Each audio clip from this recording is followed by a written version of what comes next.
have you had a chance to watch the film of Commanders and Bears? Because I know you were in the booth during that game for the Chargers and the Saints, and I'm wondering what you gleaned from it, DJ. Yeah, I went through that this morning, Rich.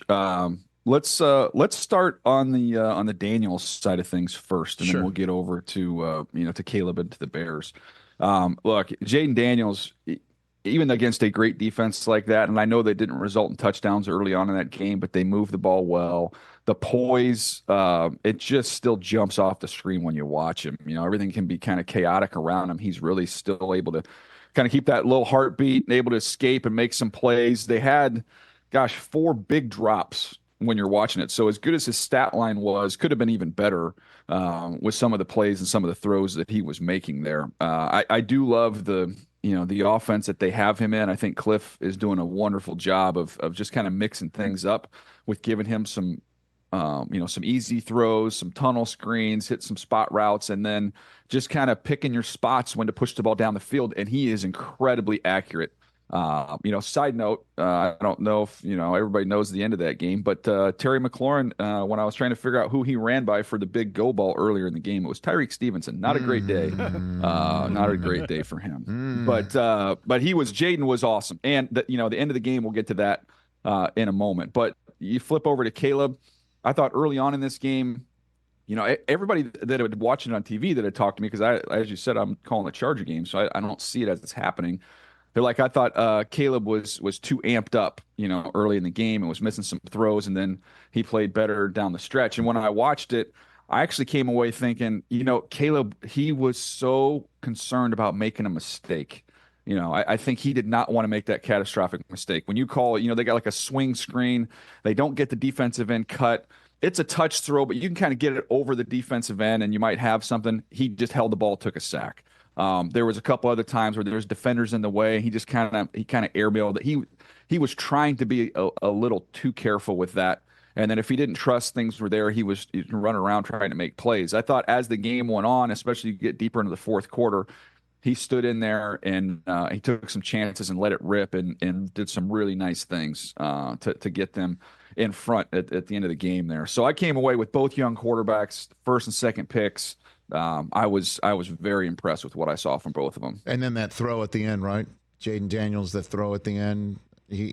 I honestly, with bad ribs, I'm like, is he going to really throw it 60-something yards in the air? Yeah, he threw it 60-something yards in the air. I mean, that actually happened. And that just adds to an air of inevitability and invincibility, right? And how that, that dictates so many more wins potentially in the future, how everybody's going to never feel like they're down or out, or they'll follow him to the moon and back right now.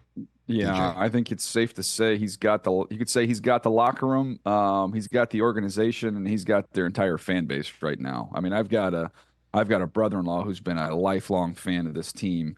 And I was reminded of it because I almost forgot for the last decade. But he is very excited. This has brought some juice to this entire organization and Washington universe here. And you start looking at it, Rich, and I'm like, if this is as good as he is right now, what's this going to look like when Adam Peters has a chance to shape this roster around him and what he does well, and they get some more playmakers around him.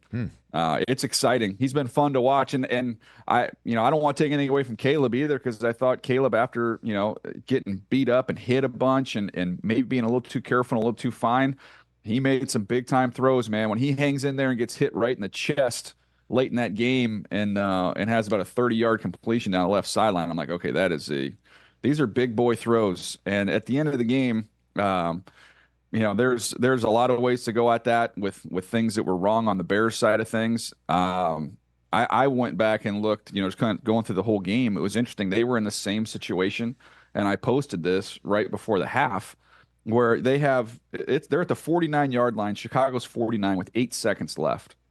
Chicago protects the sideline with 3 defenders on each side, knowing that, okay, 15 yards puts them in field goal range. We're not going to allow them to get a free 15 to get points here. And that's with 8 seconds left. Then you go to the end of the game.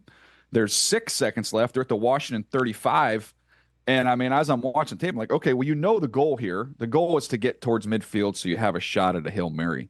So you've already proven this defense. You can trot that out there, protect the sidelines. Do not let them get within Hail Mary range. And they came out and a totally different look and just gave up the sidelines and gave up a free 15, which allows the final play to happen. So I didn't know what the thought process was there. I guess they're thinking 6 seconds isn't enough time to advance the ball 10 to 15 yards when it seems like that's plenty of time to get that accomplished. Catch the Rich Eisen Show every single day on the Roku Channel, 12 to 3 Eastern, for free.